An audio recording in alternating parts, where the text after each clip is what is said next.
I just fundamentally think that these things that we're doing to children are being done without adequate oversight from the medical community. I think that the data that's being quoted is of the lowest imaginable quality. Some of it is fabricated. Some of it has been altered to achieve an outcome. I think that the data that they're pointing to is being used to advance a political agenda rather than actually take care of these children. I think the magnitude of the scandal is unprecedented. It's unbelievable. And what it's going to do, unfortunately, is serve to undermine people's faith in the medical establishment. Before we continue, please help the algorithm boost our reporting that asks the questions others won't by liking this video, clicking subscribe, and turning on all notifications. Thanks for supporting the Daily Signal. Now back to the video. This is Tyler O'Neill, managing editor at the Daily Signal. I'm honored to be joined by Dr. Eric Cubin, who is a radiologist who was removed from the Wyoming Board of Medicine because he opposed experimental transgender, gender-affirming care, and by Buck Doherty, who is senior counsel at the Liberty Justice Center, who is representing Dr. Cubin in court. Gentlemen, it's a great pleasure to have you with me. Thank you, Tyler. Thank you for having us. So, Dr. Cubin, if you could just go through briefly your story, and I think it's really shocking the way that Wyoming has a Republican governor. I think a lot of Americans might be surprised to hear that this Republican governor, who even signed Chloe's law into law, nevertheless decided that you should not be on the Board of Medicine because you wrote a letter supporting the legislation he ultimately signed. That's exactly right. And unfortunately, it's not a very brief story, but I'll be as brief as I can. I'm a physician in Casper, Wyoming. I've been here working for 15 years. In February of 2023, I was actually appointed to the State Board of Medicine by Governor Gordon. I served that term out. It was a one-year term, and then I was reappointed in 2024, both times unanimously confirmed by the Senate. During the legislative session in February of 2024, I received an email from a friend who said, take a look at this link. And I opened the link, and it was the executive director of the Wyoming Medical Society testifying before a Senate committee in regards to Chloe's law, in opposition to Chloe's law. Now, Chloe's law was a bill to outlaw transgender care, sex change operations, hormone therapy, puberty blockers in children. And please keep in mind, we're talking specifically about children. This has nothing to do with adults. It's just children in our state. When I saw the video of her testifying, I was dumbfounded. And in my opinion, she was certainly misguided and certainly misrepresenting the physicians that she represents in this state, me being one of them. So I reached out to her and I just said, listen, I'm concerned that what you're saying is not correct. I think that you are misrepresenting a lot of physicians. You are certainly misrepresenting me. And then I begged her to poll the membership of the Wyoming Medical Society to see where they actually stand.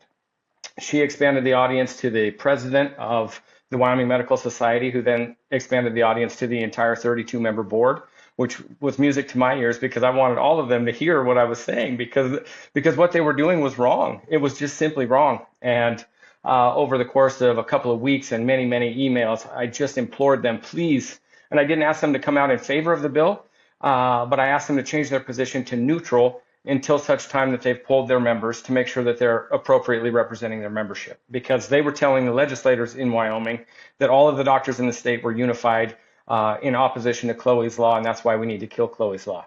As a matter of fact, in the previous legislative session, Wyoming Medical Society had successfully killed this legislation using the same tactics, and I knew that.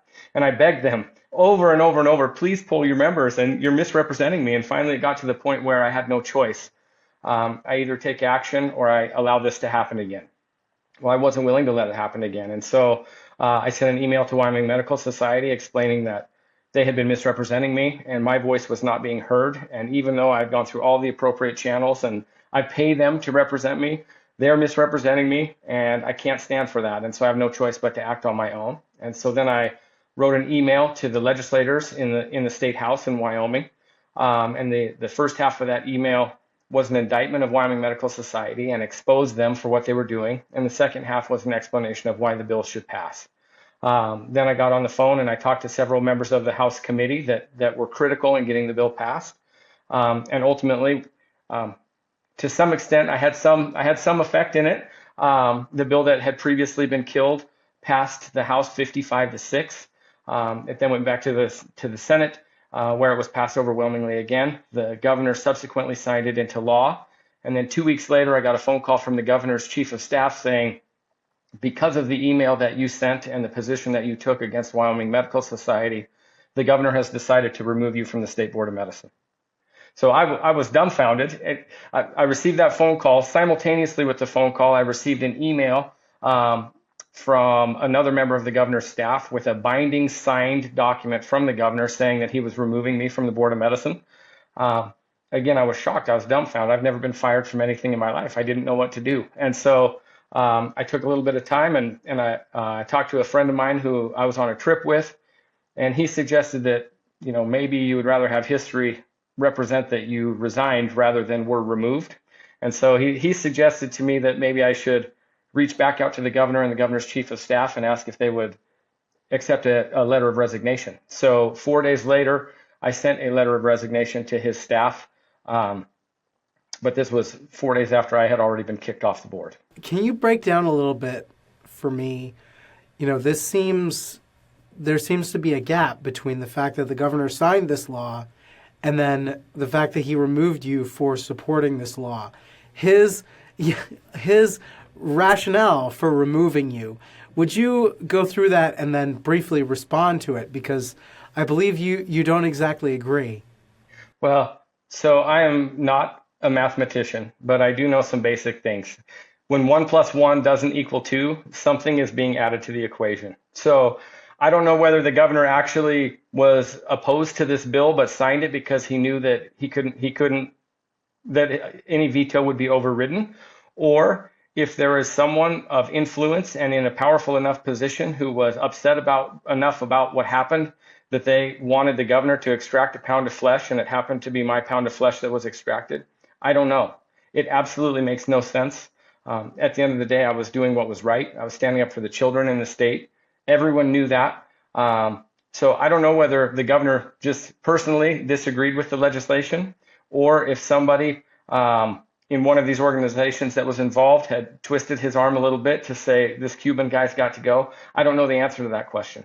But what I do know is that it's a real problem when Americans are not free to have opinions, and when Americans are not free to petition their legislators. I mean, those are fundamental rights of every American. That's all that I did. I tried not to do it myself. I tried to have the Wyoming Medical Society, help me out and at least represent my beliefs as well. They refused to do that, so I was left with no choice. But it's a fundamental right, and I was punished because of that. So, Buck, we now have this lawsuit where Dr. Cubin is suing. He claims discrimination. He claims, abridgment of his First Amendment rights, both free speech and then also, as he mentioned, the right to petition your government for a redress of grievances. It's always part of the First Amendment, but you don't hear it as much. I think it's tailor connected to this case. But could you break down why you think he has very strong claims here and what the next steps in the litigation look like? Sure, Tyler. As Dr. Cubin mentioned, he had been appointed to the Board of Medicine. And just to give a little background, the Board of Medicine oversees disciplinary procedures of physicians in Wyoming. And so when he wrote the email to the Wyoming House of Representatives, he did so as a private citizen. He did it from his own email address. He was not required, as part of his official duties on the board, to communicate with the House. So he did it, as he mentioned, because he was frustrated with the Wyoming Medical Society's portrayal and uneven portrayal of Chloe's Law. And so he sent an email, and he's allowed to do that. The Supreme Court decades ago, going back to the 60s, said that just because a public official or a public employee works for the government, they don't lose their fundamental constitutional rights. One of those being the right to free speech. And the law that has stood the test of time going back to the 60s is that a public employee or a public official, like Dr. Cubin in this case, can speak out as a private citizen on a matter of public concern. Well, he certainly did that. He was a private citizen. He did not write the email to the House of Representatives in his official capacity as board members. He did so as a private citizen and a physician, and as he pointed out in his email, who was born in the same hospital that he works at in Casper, Wyoming. And he spoke out about a matter of public concern, Chloe's Law. It was a bill that was being debated before the House. And so that's what, as Dr. Cubin said, that's what people do. That's what Americans do. We have ideas, we have laws, we have bills, and we debate those, and our elected representatives vote for those. And the other, as you mentioned, and as well as Dr. Cubin mentioned, the right to petition the government is a fundamental right. He's a Wyoming citizen. He can write an email to the legislature, as he did, and communicate whatever thoughts or opinions or ideas or concerns that he has. And he did so as a private citizen. And a government employer, in this case, the governor of Wyoming, Mark Gordon, clearly retaliated against Dr. Cubin for his email, for his protected speech. That was protected speech, that email. He retaliated against him.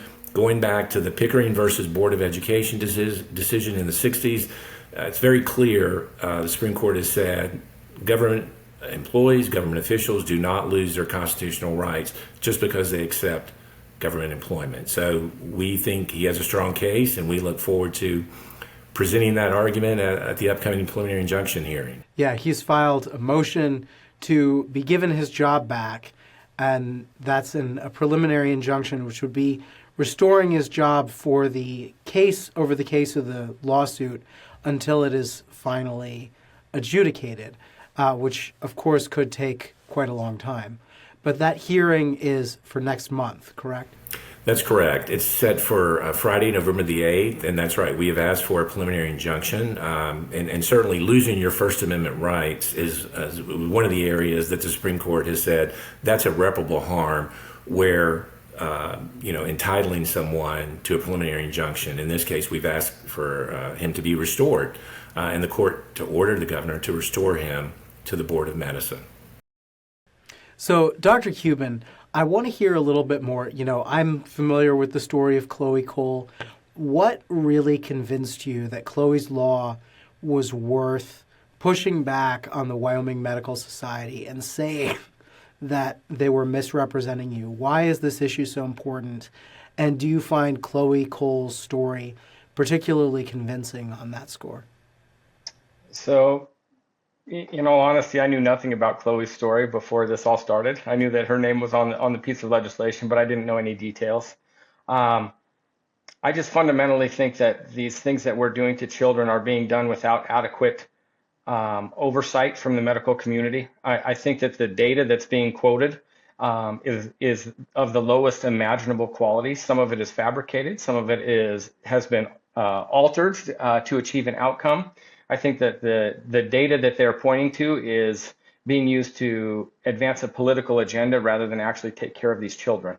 I believe that these children suffer from mental illness, and they need to be treated with love and kindness and psychotherapy, not with sex change operations, physical mutilation, and hormone blockers.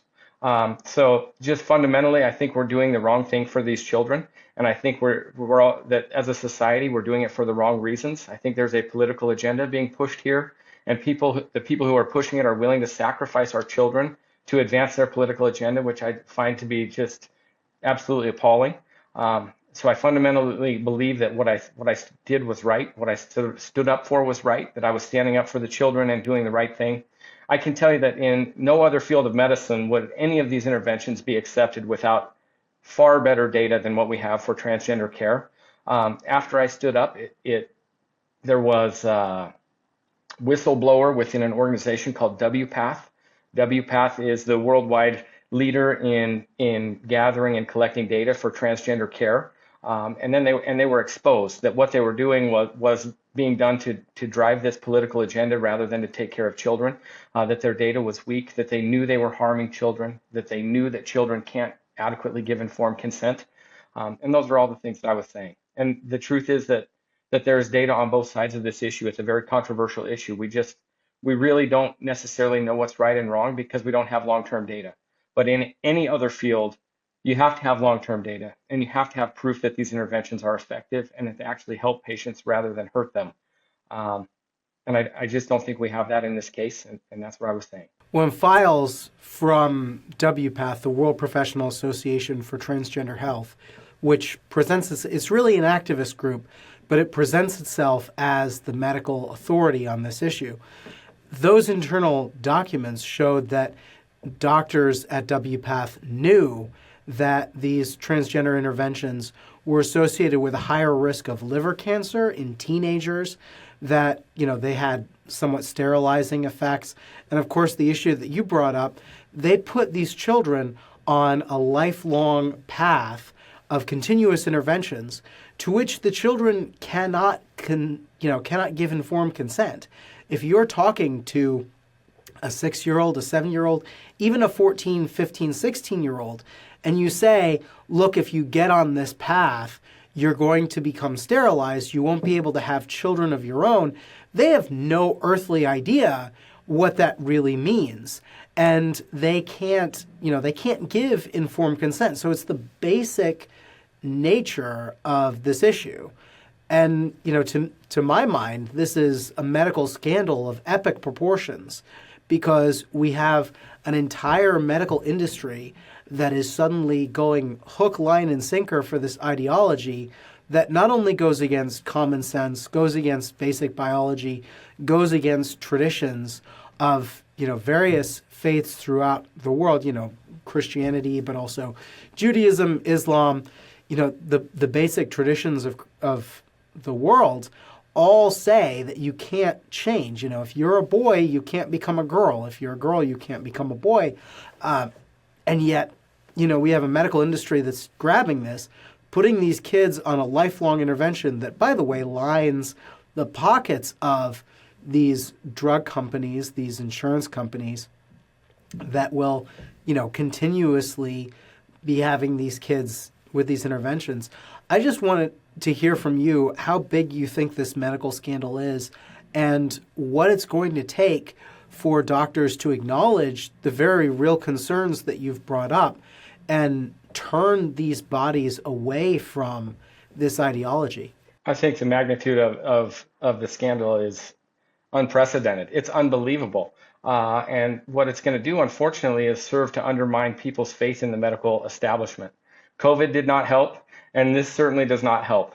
And what happened was WPATH was very effective at getting their message delivered to the powers that be at many, many, many different medical professional organizations. For example, the American Association of Pediatricians, the AMA, the American Association of Endocrinology. There's all of these big professional organizations that represent doctors. WPATH was able to effectively lobby them. They then subsequently took the position that WPATH was promoting, even though they were wrong. And even though it was all based on this horrible data that had come from WPATH. But in that way, and somewhat under the cover of darkness, they insidiously were able to get their policies into each of these professional organizations. And then the members of the professional organizations started promoting the policies because this is what their professional organization says, and the wheel just keeps on turning. So it's unfathomable. It's horrific. I mean, it's disgusting, and it's embarrassing to the entire medical establishment, in my opinion. The problem is, I don't know that it's being talked about enough. I don't know that enough people know about what happened here, and I don't know how to effectively get the word out. I think if and when people hear what happened with WPATH, they'll be horrified and they'll be outraged. But at this time, I don't think that message is being adequately delivered to the people in our country. And you went directly to the legislators here and now face pushback from the governor. What do you encourage other doctors to do amid this, scandal of these epic proportions? What How can doctors make an impact here? Well, I hope that what I've done would encourage doctors to stand up and speak out when they know that what's being pushed upon them is wrong. And that's part of the whole reason for this case. Is the reason doctors don't stand up and speak out is because in many cases their whole livelihood is on the line. Everything they've worked for their whole life is on the line. And if they stand up, they're worried that what happened to me could happen to them. And that can't be allowed. And that's what this case is all about. So I would hope that they would speak up. We need to speak up. The only way that these things are adequately addressed and corrected is for people to speak out and say, no, what you're telling me is not correct. And so I hope it encourages people to speak up and stand up and fight, because we cannot allow these political agendas to be pushed upon us anymore to the detriment of our children or anyone else in our country. So, Buck, what does this case look like going forward? We have the November 8th hearing on the preliminary injunction, but these cases can sometimes take, months, years to adjudicate. Do you think that we could be seeing here a potential precedent to, really curb back cancel culture? I think of, the Liberty Justice Center, which immediately I think of the 2018 case of Janus v. AFSCME, where, you had the free speech rights of those who refused to join a union being violated by being forced to pay for effectively union dues, even though they chose not to. And that case set a very important free speech precedent. Do you think that this case is at all similar, and do you think this will have the impact that Dr. Cubin hopes it might? Well, I can't predict that, but I agree with what Dr. Cubin said. This is a very important case from a free speech standpoint because I think so many doctors and physicians are silenced and they're afraid to speak out. And what Dr. Cubin mentioned that this case is about, he hopes it empowers and encourages other physicians to speak out when something, or when they don't believe that something is being conveyed properly. So more speech is always better than less speech. And, to answer your question, we're going to ask for the doctor. We've asked for Dr. Cubin to be restored to his position. We're going to ask for, at that hearing, that he be restored before the end of this year, because currently his position has not been refilled by Governor Gordon. So it's an open position. There's supposed to be 8 members on the Board of Medicine, and currently there are only 7. Beginning in January, the legislature will reconvene, and whoever is appointed to the board has to be confirmed by the advice and consent of the Senate. So we think that could be, problematic. We don't want someone to be reappointed when we're trying to get Dr. Cubin reinstated to his position, rightfully so. And so we think that could cause a time crunch. So we're going to ask for that at the hearing before the end of the year. So I can't predict, when the judge might issue a ruling, but that's why these preliminary injunction motions are brought, because when there's a situation like this, where if Dr. Cubin had to wait 1.5 years or 2 years to trial before he got restored to his position, it really, at that point, the win is not really a win. So that's why you have these situations legally under the rules to provide for a situation like that. So we are going to, request, reinstatement as soon as possible. And if we win, then the other side could appeal to the 10th Circuit. And if we don't win, we could appeal immediately to the 10th Circuit. So yes, it could be precedent setting in that sense, but it's hard. It's always hard to predict that. If I knew that, I would have figured that out a long time ago, how federal judges are going to respond. But we do think it's an important case, and we're very proud and honored at Liberty Justice Center to be able to represent Dr. Cubin. So, and Dr. Cubin, one of the things that really shocks me about the way that gender-affirming care is being foisted upon us, often by so many in the medical community, is that it has ramifications for parental rights, for, if Child Protective Services considers it a form of abuse for a parent to refuse to put their kid on puberty blockers or cross-sex hormones, or God forbid, have them undergo surgeries, that could be considered, not doing for them what they need to do under Child Protective Services. And therefore, this could be a threat to parental rights. We just saw earlier this year, the Department of Health and Human Services put out a foster care rule that has a specific promotion for training along these lines for parents in the foster care system who might be fostering kids who identify as transgender. And so you have this, what I would consider perverse system, where the federal government is endorsing a pseudo-religion and then endorsing a form of medicine that is arguably the exact opposite of medicine. And then the ideological, the natural conclusion, the logical conclusion of it is that every parent has to be forced to endorse this, or they might be abusing their children. Do you think that this is that big of a threat to parental rights, or am I hope I'm wrong, but... Well, so my answer is, as crazy as that sounds, I would have never expected to be where we are. So for me to say that could never happen would be a short-sighted thing to say, because the things that are happening right now are equally crazy. And I wouldn't have believed it if you'd have told me 10 years ago that we would be here.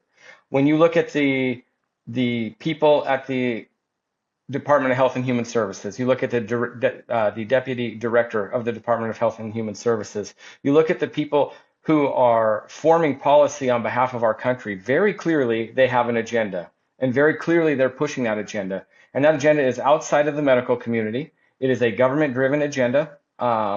And so it's not just the medical community. The government is absolutely complicit in this as well. The two are working hand in hand. And for better or for worse, I don't put anything past them. It is scary. It's horrifying. The idea of the situation that you described is horrifying. It's also terrifying to think that one of the things that they're talking about doing is saying that a facility can't collect federal Medicare and Medicaid dollars if they don't provide transgender care for everybody. Well, there are physicians who are not very excited about doing that. You know what I mean? So there are all sorts conscious rights for physicians. It's important. There are all sorts of strong arm tactics that are being talked about. Any of which, depending on the direction that this country goes, any of which could be forced down our throats. And I just hate to even envision a world where that's the case, but I can't rule anything out. Well, is there anything else you'd like to add about the case, about the governor?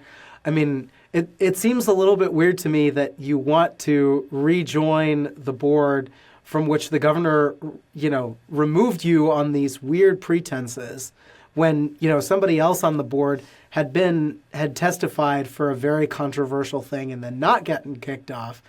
And yet you want to work for the governor again. I don't know if you're overseeing the medical industry there. So, maybe it's not exactly the same thing as working for the governor, but the governor would have to renominate you at the end of your term, even if you're reinstated, correct? I'm not sure about the mechanics of that. And it would depend, my assumption, I would defer that to Buck to some extent. I assume that would have to do with what the court found. But the answer to your question is, this is a matter of principle. And so do I seek am I in desperate need of having my seat back on the board just for the purposes of being on the board? The answer to that is probably no. But the principle is far greater than that. And standing up for the integrity of our government and the integrity of our rights and just doing what's right and being, somebody who is willing to stand up and say, what's happening here is unacceptable. We can't stand by and allow this anymore, because our silence is what has allowed this country to get where it is today. And so good people need to stand up and fight back when something like this happens to them. And if I don't take on the fight, how can I ever ask anyone else to do that? Well, thank you so much, Dr. Cubin. Thank you, Buck Doherty. Is there anything else either of you would like to add? No, just we really appreciate, Tyler, you covering this case. We look forward to presenting Dr. Cubin's position on November 8th in Casper, Wyoming, in the federal courthouse. Thank you very much for having us on today. Hey, my pleasure.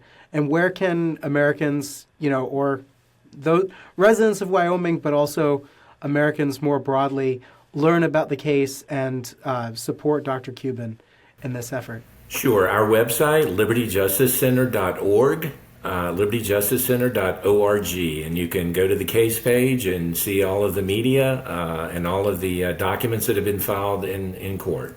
Thank you so much again, Dr. Cubin and Dr. Doherty.